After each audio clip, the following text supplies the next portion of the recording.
कष्टाने शरीर सुदृढ होते, तर जीवनात येणाऱ्या अडचणींमुळे आपली बौद्धिक क्षमता वाढते. समाजात जो सरळ व सत्याने वागतो त्याला नेहमीच अन्यायाचे घाव सोसावे लागतात. कारण जंगलात लहान मोठी, वाकडी तिकडी अशी अनेक प्रकारची झाडे वाढलेली असतात, परंतु अशी झाडे कोणीच तोडत नाही. पण जी सरळ वाढलेली असतात त्यांना मात्र कुऱ्हाडीचे घाव सोसावे लागतात. परमेश्वराच्या न्यायालयात न्याय फार वेगळा असतो. शांत राहून चांगलं कर्म करावं, इथं प्रत्येकाचा खटला चालू आहे. फक्त वेळेची वाट बघा, निकाल सगळ्यांचा आहे. पृथ्वीवर आपण पाहुणे आहोत, मालक नाही.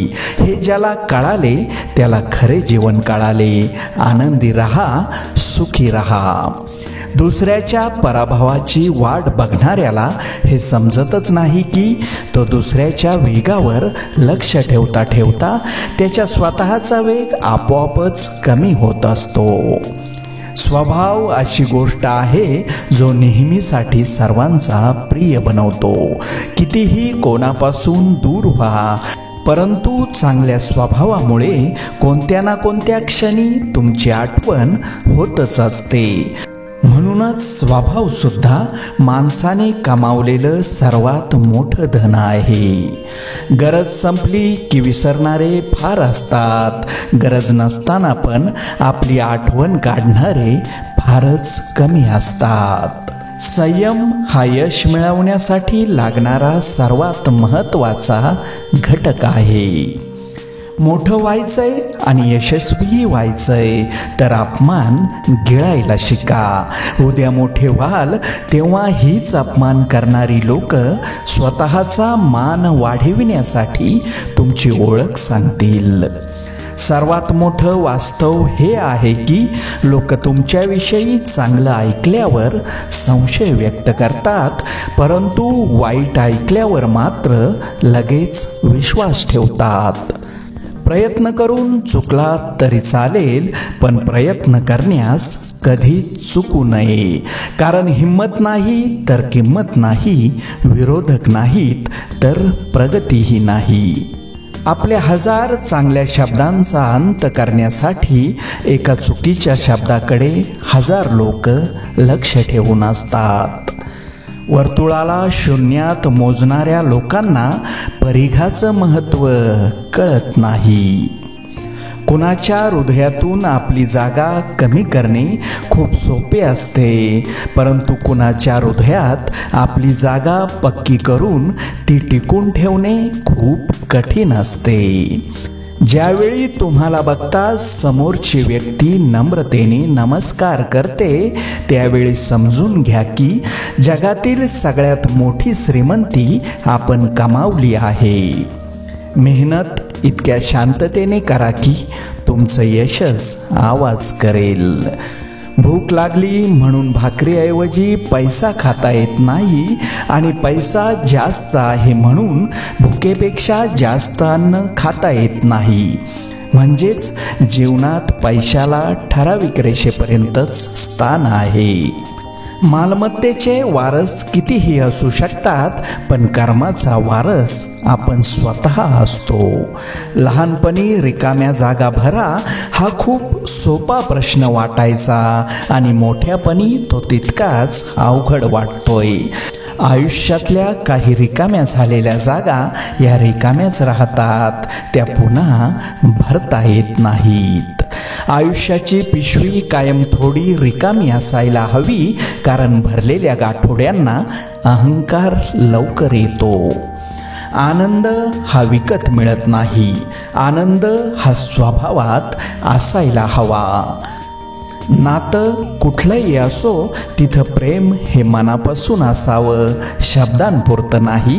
आणि राग हा शब्दांपुरताच असावा, मनातून नाही. आपण जेव्हा कोणासाठी तरी चांगलं करत असतो तेव्हा आपल्यासाठी सुद्धा कुठेतरी काही चांगलं घडत असतं. इतकंच की ते आपल्याला दिसत नसतं.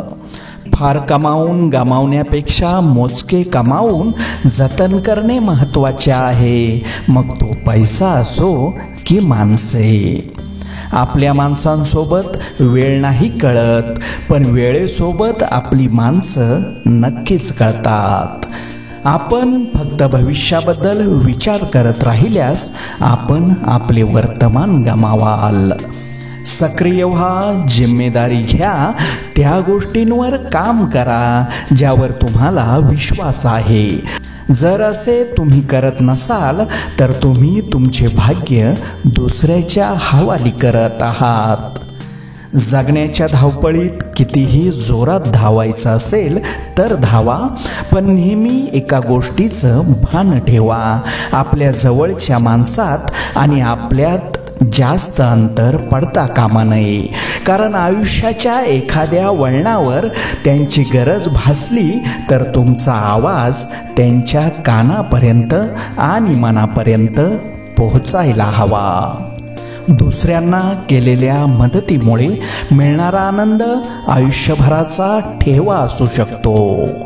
नेहमी इतके आनंदी राहा की तुम्हाला पाहिल्यावर इतरांनाही टेन्शन होईल, हा इतका आनंदी कसा. ज्याने कधीही चूक केली नाही त्याने कधीही नवीन काहीही करण्याचा प्रयत्न केला नाही. आज कोणीतरी सावलीत बसले आहे कारण कोणीतरी खूप दिवसांपूर्वी एक झाड लावले होते. सराव तुम्हाला बळकट बनवतो, दुःख तुम्हाला माणूस बनवते, अपयश तुम्हाला विनम्रता शिकवते, यश तुमच्या व्यक्तिमत्वाला चमक देते, परंतु फक्त विश्वासच तुम्हाला पुढे चालण्याची प्रेरणा देत असते. सुंदर दिसणं आणि पैसा असणं या दोन गोष्टी मनुष्याला खूप गर्विष्ठ बनवतात. आपल्याकडे तितकंच असतं ज्या गोष्टींसाठी आपण पात्र असतो. दुसऱ्याकडे पाहून ओढणाऱ्या गोष्टी हा आपला मोह असतो.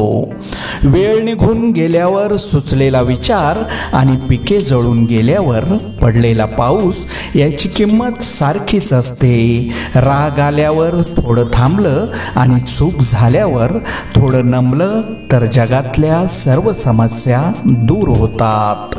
चांगला गुरु यशाचे दरवाजे उघडून देऊ शकतो, पण यशाच्या दिशेने जाण्यासाठी स्वतःला चालावे लागते. आवड आणि आत्मविश्वास असेल तर कुठलीच गोष्ट अवघड नाही. गेलेला काळ कधी बदलता येत नाही, पण येणारा काळ हा आपल्याच हातात असतो.